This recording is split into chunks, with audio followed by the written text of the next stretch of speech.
How to deal with the inner critic. When you take on a task and say you won't succeed, when you set a goal and say it's unattainable, when you see certain circumstances in others and say that's definitely not for you and it won't happen in your life, when you later look at the task, see that you didn't succeed, you find some reasons for it. And the reasons were initially that you endlessly criticized yourself. How to deal with the state that creates a lack of confidence, lack of firmness, lack of self-love, no matter what you do, uncertainty about whether you did it right, constant self-criticism. Please support my channel by giving it a like. It is very helpful for the algorithm. And if you want to receive new videos from me, subscribe to it and leave comments. Write what arises in you in terms of self-criticism, what you feel in terms of self-criticism. If you do nothing about the state of self-criticism, you will burn out your health. Being in self-criticism, you will make wrong decisions. This means you will not be living your own life. And the more you live not your own life, the more you will experience a state of self-criticism. And one of the most terrifying responsibilities that exist is to harbor a state of self-doubt. After all, it's much cooler to take responsibility with money. Do you understand the paradox that the greatest responsibility you can bear is to take responsibility for your own state when doubts have been instilled in you? Are you ready to instill doubts in yourself for $1 million? And for $10 million, are you ready to instill doubts in yourself? Doubts that you cannot remove. Doubts that will not be associated with $1 million. What kind of doubt is this? Doubt that you love your child, doubt that you have a good life, doubt that your family loves you, doubt that everything is fine with you. Are you ready to sell it for money or not? That's where this state of self-criticism leads. I suggest you ask yourself the question, am I critical of myself? From 0 to 10, how many points? Where 0 means no self-criticism at all. It never arises in any of my states during the day. Someone might ask, can self-criticism be useful? The fact that self-criticism triggers some mechanism of strong development. We hear from a huge number of people, speeches, books, where it is conveyed that we must be very critical of ourselves to develop critical thinking. I suggest you consider the concept of self-criticism as a negative aspect. At this moment in time, consider it as a negative aspect. People have mixed and confused the concept of critical analysis with a true understanding of cause and effect. There are things that should not be analyzed. Critical analysis in the 21st century has led to people questioning whether it is bad or good to kill a person, whether it is bad or good to deceive others, whether it is bad or good to steal, whether it is bad or good to harm others. This is what they have destroyed, leading to critical thinking. And now a person wants to start, for example, their own business. So the person asks, I want to start my own business, and I have doubts. What should I do? I've been trying to launch it for a year, but I haven't because I have doubts. There are various reasons why you can't start your business. On one hand, maybe you are afraid.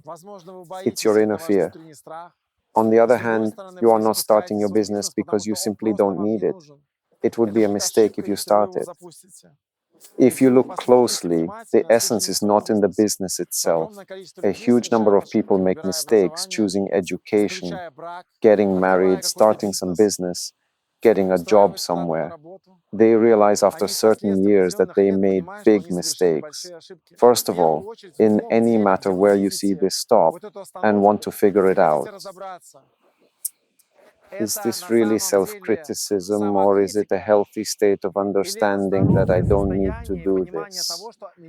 And now we come to an interesting aspect. Often a person substitutes thinking that they couldn't do it, that they failed. They think they made a mistake, but they actually took the right action.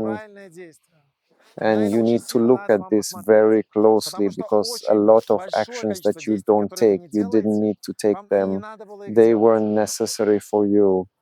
There is another situation. A person did something great, took a great step, but they don't have any sense of inner joy.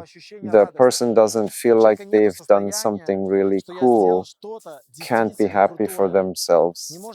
There's some apathy. What to do about it? The most important thing is that there are two questions you need to ask yourself to find a solution in such a case. The first point is, why did you do this action? You did it because the business needed it. You did it because you wanted to prove to everyone that you are cool. Imagine doing things to prove to everyone that you are cool, and then you don't feel happy about it. Well, when you did it, so what do you want? You initially acted from a state of substitution, from a state of falsehood, from a state of deception. You initially acted from a state of manipulating another person.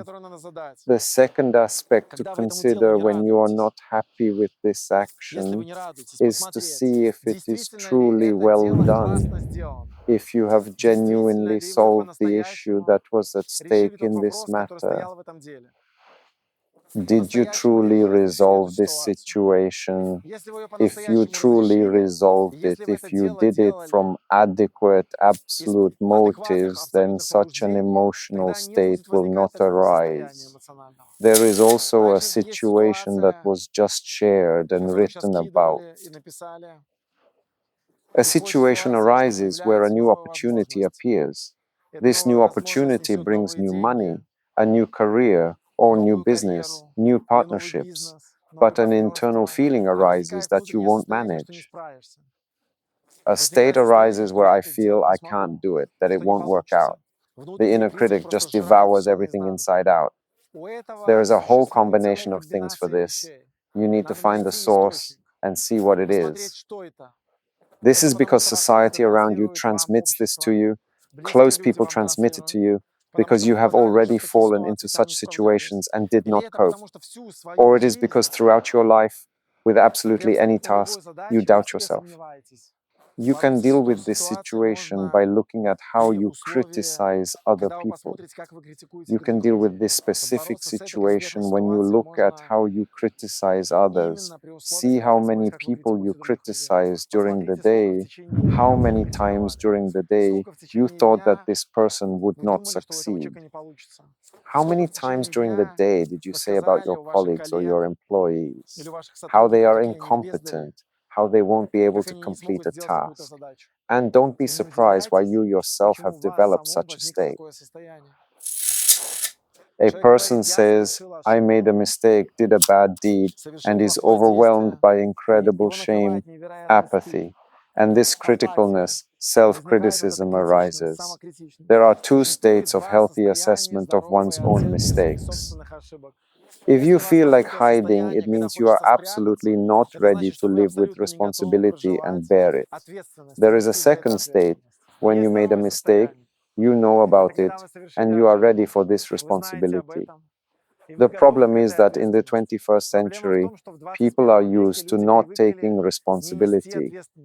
Got used to not taking responsibility, got used to the fact that one can live and not take responsibility for your own actions, for your own words, for your own threats, for your own mistakes. And there is absolutely nothing wrong with that. If you made a mistake, if you feel great, your condition is normal, absolutely vigorous. You know that you made a mistake. You say, I made a mistake and I am ready to take responsibility. People are afraid to take responsibility for their own admission. This is the main problem. If you made a mistake, the only thing you need to do is to treat it calmly and be ready to admit that something is not working out, that you do not understand something. This sequence of actions, sequence of your conclusions, sequence of such decisions, sequence of causes and effects will allow you to greatly work through the state of self-criticism and make it so that it will never appear in your life.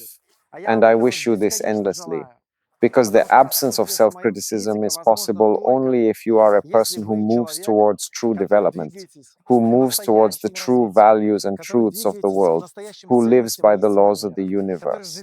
Otherwise, it is impossible.